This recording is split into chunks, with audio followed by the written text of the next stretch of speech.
రోజు ఈ కార్యక్రమాన్ని ఏర్పాటు చేసి ఇనిషియేట్ తీసుకొని ఇంతమంది రైతన్నల్ని ఒక సమావేశ మందిరానికి తీసుకొచ్చినటువంటి వ్యవసాయ శాఖ మంత్రివర్యులు గౌరవనీయులు తుమ్మల నాగేశ్వరరావు గారికి మరొకసారి కృతజ్ఞతాభివందనాలు తెలియజేస్తూ సమావేశంలో పాలు పంచుకుంటున్నటువంటి రైతన్నలందరికీ కూడా తెలుగు నూతన సంవత్సరం సందర్భంగా శుభాకాంక్షలు అభినందనలు తెలియజేస్తా ఉన్నాను. ఇందాక దుబ్బాక శాసనసభ్యులు గారు మాట్లాడుతూ ఒక మాట అన్నారు, ఆయిల్ ఫెడ్ వేసేటువంటి లేదా ఆయిల్ ఫామ్ వేస్తున్నటువంటి రైతన్నలకి 4 సంవత్సరాలు పంట వచ్చేంత వరదాకా రైతుకి ఇబ్బంది కాకుండా ఉండడానికి అని చెప్పి భారత ప్రభుత్వం కానీ రాష్ట్ర ప్రభుత్వం కానీ ఏదైనా సాయం చేస్తే బాగుంటుందని భారత ప్రభుత్వం national mission for edible oil పేరిట పామ్ ఆయిల్ వేస్తున్నటువంటి ప్రతి రైతుకి ప్రతి సంవత్సరం 1 ఎకరాకి 4,200 రూపాయల్ని రెగ్యులర్గా ప్రతి రైతుకి ఇక్కడ ఆయిల్ ఫామ్ పండిస్తున్న ప్రతి రైతు ఖాతాలో రైతు విత్తనం కొనుగోలు చేసిన మరుక్షణం నుంచి పంట చేతికి వచ్చేంత వరదాకా ప్రతి సంవత్సరం ప్రతి ఎకరాకి 4,200 రూపాయల్ని రైతుల ఖాతాలో వేస్తుంది. పడకపోతే అది మీ తప్పది, మీ జిల్లా ఇన్ఛార్జిగా పనిచేస్తున్నటువంటి ఆయిల్ ఫెడ్ అధికారి తప్పు. ఆయిల్ ఫెడ్ అధికారి సిద్దిపేట ఇన్ఛార్జి గారు ఎవరైనా ఉంటే దయచేసి జిల్లా కలెక్టర్ గారు కొంతమంది రైతన్నలకి 4,200 రూపాయలు పర్ ఎకర్ రాలేదంట, ఆ వివరాలు సేకరించి 22వ తారీఖు రోజు ముఖ్యమంత్రి వచ్చేసరికి ప్రతి రైతుకి ఏ రోజు ఏ తారీఖున ఎన్ని డబ్బులు పడ్డాయనేది స్టేజ్ మీద మీరు చదివి చెప్పాల్సిందిగా నేను ఈ సందర్భంగా విజ్ఞప్తి చేస్తూ ఉన్నాను. ఎందుకంటే తెలంగాణలో ఆయిల్ ఫెడ్ అనేటువంటిది సంస్థ గత 5 సంవత్సరాల నుంచి చాలా గొప్పగా పనిచేసి డబ్బులు లేకుండా ఇబ్బందులలో ఉన్నటువంటి స్థితులలోంచి ఈరోజు సుమారు 200 కోట్ల రూపాయల్ని బ్యాంకులలో ఫిక్స్డ్ డిపాజిట్ నిధుల్ని పెట్టుకునేంత గొప్పగా ఆయిల్ ఫెడ్ సంస్థ ఎదిగింది. దీనికి కారణం భారత ప్రభుత్వం 2004 నుంచి 2014 వరకు ఎడిబుల్ ఆయిల్స్ని ఇతర దేశాల నుంచి సుమారు 9 మిలియన్ టన్నుల వరకు ఎడిబుల్ ఆయిల్స్ని దిగుమతి చేసుకునేటువంటి పరిస్థితి ఉంటే భారత ప్రభుత్వం 2014 తర్వాత పామ్ ఆయిల్ మీద పెంచినటువంటి సబ్సిడీ, రైతన్నలకు ఇస్తున్నటువంటి ప్రోత్సాహం, నేను ఇందాక చెప్పిన 4,200 పర్ ఎకర్ రైతన్నకి ఇస్తున్నటువంటి విధానం పట్ల రైతన్నలు ఆకర్షితులైనరు. దేశం మొత్తం సుమారు 15 లక్షల ఎకరాల లోపల ఈ పంట సాగు అవుతా ఉంటే అందులోపల మన తెలంగాణ మిగతా రాష్ట్రాలతో పోటీపడి ఎక్కువ శాతం పామాయిల్ దిగుమతికి పామాయిల్ను పండించేటువంటి దిశగా అడుగులేస్తున్నందుకు తెలంగాణ రైతాంగానికి ఈ ఉగాది పర్వదినం సందర్భంగా నేను శుభాకాంక్షలు అభినందనలు తెలియజేస్తా ఉన్నాను. ఎప్పుడైతే 2020-21లో గౌరవనీయులు తుమ్మల నాగేశ్వరరావు గారు అశ్వరావుపేటకి ఈ ప్రాంతం నుంచి రైతుల్ని పంపండి అని చెప్పి అప్పుడున్నటువంటి మంత్రి గారు హరీష్ గారు అప్పటి కలెక్టర్ గారు అడిగితే దుబ్బాక ప్రాంతంలో ఎవరు కూడా ఈ పామాయిల్ పంట పెట్టడానికి కొంచెం హెసిటేట్ చేసినప్పుడు మొట్టమొదటి రైతుగా దుబ్బాక నియోజకవర్గంలో నేనే నా సొంత గ్రామం బొప్పాపూర్ లోపల పామాయిల్ పంటకి శంకుస్థాపన చేయడం జరిగింది. దాదాపు 3,000 ఎకరాలు సిద్దిపేట నియోజకవర్గం తర్వాత ఈరోజు సిద్దిపేట జిల్లాలో 3 నుంచి 3,500 ఎకరాల వరకు రైతులు పామాయిల్ పంట పండిస్తూ ఉన్నారంటే ఆ రోజు ఖమ్మంకి బస్సులు కట్టి అశ్వరావుపేటకు బస్సులు కట్టి రైతుల్ని తీసుకుపోయి పామాయిల్ గురించి పదే ఎక్స్ప్లెయిన్ చేయడం వల్ల ఈ ప్రాంతాల్లో ఉన్నటువంటి కోతుల బాధ తప్పించుకోవడానికో ఇతర అడవి పందులు లాంటి సమస్యల నుంచి బయటపడడానికో రైతన్నలు పామాయిల్ వైపు అడుగులు వేయడం జరిగింది. నిజంగా పామాయిల్ పంట ఒక రకంగా చెప్పాలంటే రైతుకి మంచి ఆదాయాన్ని ఇస్తూ ఉంది. కాబట్టి రైతన్నలు ఎవరెంత చెప్పినా రైతు అన్ని లాభ నష్టాలని బేరీజు వేసుకున్న తర్వాతనే తన పొలంలో ఏ పంట వేయాలనేది నిర్ణయించుకుంటాడు.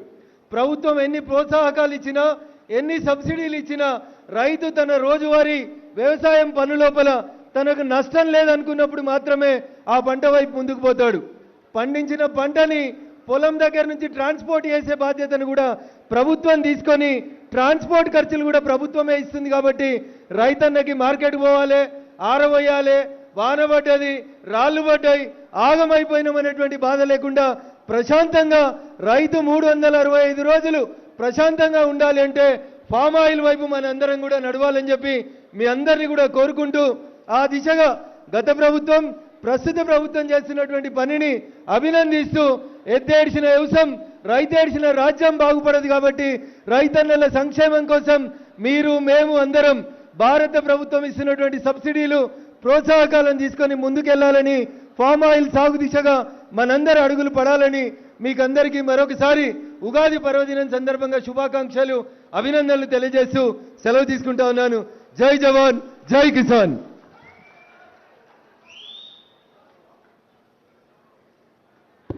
పెద్దలు పశు సంవర్ధక శాఖ మంత్రులు క్రీడా శాఖ మంత్రులు వాకిటి శ్రీహరి గారిని మాట్లాడితే కోరుతాం.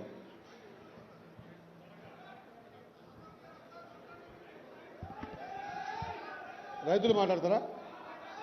మాట్లాడతారా? కూర్చోండి, మీరు కూర్చోండి దయచేసి. No no no no no జై కాంగ్రెస్, నో జై బీఆర్ఎస్, నో జై బీజేపీ, ఓన్లీ జై రైతు. ఏంది? జై జవాన్. ఎంత గట్టిగా ఉండాలయ్యా. జై జవాన్. మనం రైతుకి ఇచ్చే విలువకి ఇంతేనా? జై జవాన్ అనా. పోలీస్ సోదరులారా కొద్దిగా మీరు సమయం పాటించండి. అందరం కూడా కూర్చోండి దయచేసి. అన్నా అన్నా అన్నా దయచేసి మీరు సమయం పాటించండి. మంత్రి గారు మాట్లాడతారు, కూర్చోండి ప్లీజ్. సోదరా, ఓ తమ్ముడు మాట్లాడిపిస్తా, కూర్చో. కూర్చో. అరే, మనకు అన్నం పెట్టే రైతు గురించి ఆలోచన చేయకపోతేనే బాబు. ఎస్ఐ గారు మీరు కొంత కమ్ బ్యాక్ సైడ్. పెద్దలు,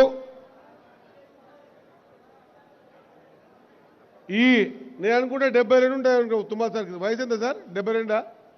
ఏం కాలేదు చెప్పండి సార్. ఆడపిల్లలే కాదు. 72, 73 వయసులో కూడా ఈ రాష్ట్రంలో పంట మార్పిడి జరగాల.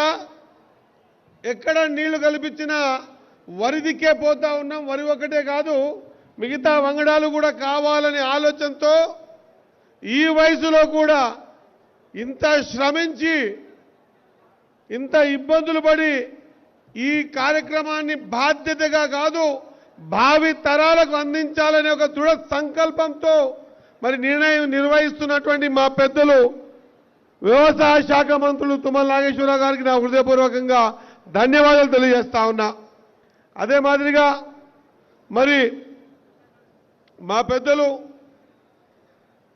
మండలి చైర్మన్ గుత్తా సుఖేంద్రన్న గారు, మా స్పీకర్ గారు గడ్డం ప్రసాదన్న గారు, అదే మాదిరిగా నా సోదరుడు పొన్నం ప్రభాకరణ గారు, అదే మాదిరిగా స్థానిక శాసనసభ్యులు సోదరుడు హరీష్ రావు గారు, అదే మాదిరిగా అన్న రఘునందన్ రావు గారు, అదే మాదిరిగా సోదరుడు ఎమ్మెల్యే దుబ్బాక కొత్త ప్రభాకర్ రెడ్డి గారు, అదే మాదిరిగా కార్పొరేషన్ చైర్మన్ మా సోదరుడు జంగా రాఘవరెడ్డి గారు, మా పెద్దలు మరి వ్యవసాయ రంగంలో పెద్ద మార్పులు తీసుకురావాలని చెప్పేసి ప్రయత్నం చేసిన కోదండరావు గారు, మా మాజీ ఎమ్మెల్సీ గారు, అదే మాదిరిగా ఇంకో ఎమ్మెల్సీ యాదన్న గారు, అదే మాదిరిగా రైతు కార్పొరేషన్ చైర్మన్ కోదండరామరెడ్డి గారు, మరి స్థానిక కలెక్టర్ గారు, అదే మాదిరిగా సిటీ కమిషనర్ రష్మి గారు, రైతులు వివిధ జిల్లాలకెంచి విచ్చేసిన సిద్దిపేట నలుమూలకెంచి విచ్చేసిన రైతు సోదరులకు, అదే మాదిరిగా వేదిక మీద ఉన్న పెద్దలకు, వేదిక ముందున్న పెద్దలకు, నా సోదర సోదరీమణులకు ముందుగా మీ